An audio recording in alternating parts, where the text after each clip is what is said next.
ডাঙৰ হ'লে আঙুলি পালে ছিঙি দিব।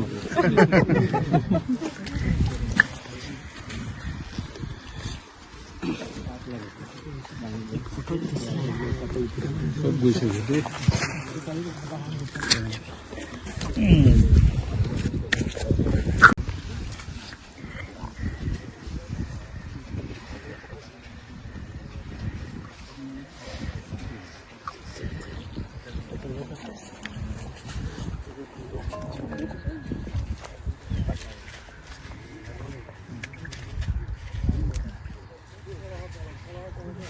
এতিয়া বালি খান্দি খান্দি বহি থাকিব, মূৰটো উঠাই পেলাই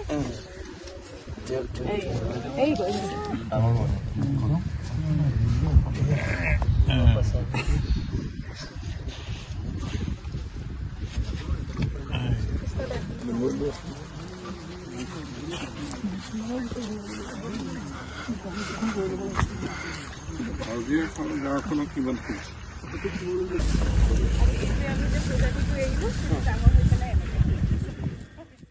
এই কাছ মুকলি মোৰ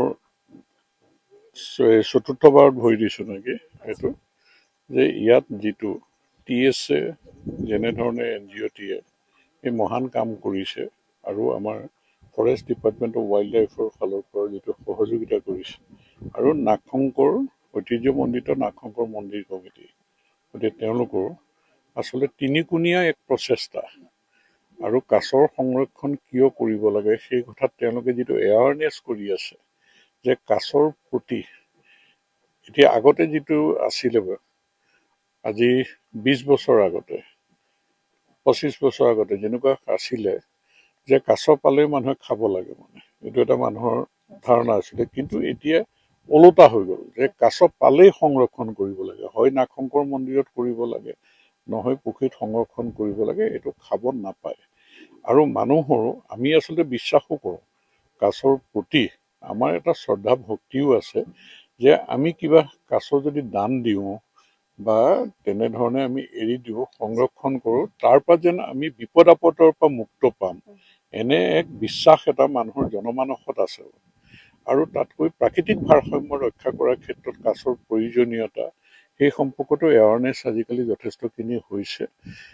আমি গোটেই প্ৰাকৃতিক ভাৰসাম্য ৰক্ষা কৰিবৰ কাৰণে কাছৰ প্ৰয়োজনীয়তা সেই সম্পৰ্কত আজিকালি ছাত্ৰ ছাত্ৰী বিশেষকৈ আমাৰ ষ্টুডেণ্টসকলে এই ক্ষেত্ৰত কাছৰ প্ৰতি আগতে যিটো ভক্ষণ কৰা মানসিকতা আছিল সেইটো কমপ্লিট দূৰ হৈছে। আৰু বিশেষকৈ TSA আমাৰ অঞ্চলটোত যিটো পৰিৱেশ সৃষ্টি কৰিছে তেওঁলোকলৈ মই ধন্যবাদ জ্ঞাপন কৰিছোঁ। তেওঁলোকে এক মহান পদক্ষেপ আচলতে গ্ৰহণ কৰিছে আৰু সেইকাৰণে যিমান কাম বন থাকক কাছ এৰাৰ এই কাৰ্যসূচীত মই যেনে তেনে সহযোগ কৰিবলৈ চাওঁ বিধায়ক হিচাপে। সমষ্টিটো এৱাৰনেছ হৈয়ে গৈছে আৰু ৱাইল্ড লাইফ ডিপাৰ্টমেণ্টৰ ফালৰ পৰা ফৰেষ্ট ডিপাৰ্টমেণ্টেও যিখিনি পদক্ষেপ গ্ৰহণ কৰিছে, আমি নেচাৰটো ধ্বংস হ'বলৈ দিব নোৱাৰোঁ। বিশেষকৈ আমি কাছকটো সংৰক্ষণ কৰাৰ ক্ষেত্ৰত এক বিশেষ পদক্ষেপ লোৱাৰ যি প্ৰয়োজন আছিল সেই পদক্ষেপ চলি আছে আৰু ত্বৰান্বিত হ'ব লাগে। আৰু এতিয়া আমি 6th এডিশ্যন, তাৰপিছত আমাৰ আকৌ ৰিজাৰ্ভ ফৰেষ্টৰ কাৰণে যিখিনি পদক্ষেপ গ্ৰহণ কৰিছে, গতিকে ইয়ে মানুহ জীয়াই থাকিবৰ কাৰণে আমি প্ৰাকৃতিক ভাৰসাম্য ৰক্ষা কৰিবই লাগিব। এই সজাগতাটো আমি কাছৰ লগতে এই কথাখিনিও আমি ফৰেষ্ট ডিপাৰ্টমেণ্টেও যথেষ্টখিনি পদক্ষেপ গ্ৰহণ কৰিছে। চৰকাৰে বৰ্তমান আমাৰ মুখ্যমন্ত্ৰী ডাঙৰীয়াও এইখন অসমত বনাঞ্চল সংৰক্ষণ কৰিবৰ কাৰণে ন' কম্প্ৰমাইজ, শূন্য সহনশীলতাৰে এভিকশ্যন কৰা, বনাঞ্চল ৰক্ষা কৰাৰ ক্ষেত্ৰত যিখিনি পদক্ষেপ গ্ৰহণ কৰিছে ৰাইজেও শলাগ লৈছে আৰু ফৰেষ্ট ডিপাৰ্টমেণ্টেও সাহসী পদক্ষেপ গ্ৰহণ কৰিছে, প্ৰশাসনেও সহযোগিতা কৰিছে। গতিকে আমি নেচাৰ ৰক্ষা কৰিবই লাগিব, কাছক ৰক্ষা কৰিবই লাগিব, তাৰ কাৰণে সকলোৱে আমি সংকল্পবদ্ধ হ'ব লাগে আৰু কাম কৰি যাব লাগে।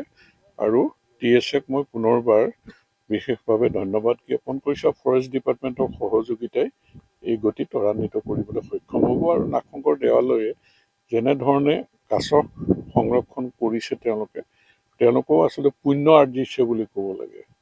গতিকে আমি সকলোৱে মিলি আমাৰ নিজৰ কাৰণে, আমাৰ ৰাজ্যখনৰ কাৰণে আমাৰ জনসাধাৰণৰ কাৰণে দায়িত্ব পালন কৰোঁ আহক। আপুনি বিচৰা বাতৰি পাব কেৱল নিউজ 18 এপত। নিউজ 18 এপ ডাউনলোড কৰিবলৈ স্কেন কৰক এই QR কোড। গুগল প্লে ষ্টৰতো পাব এই নিউজ 18 এপ।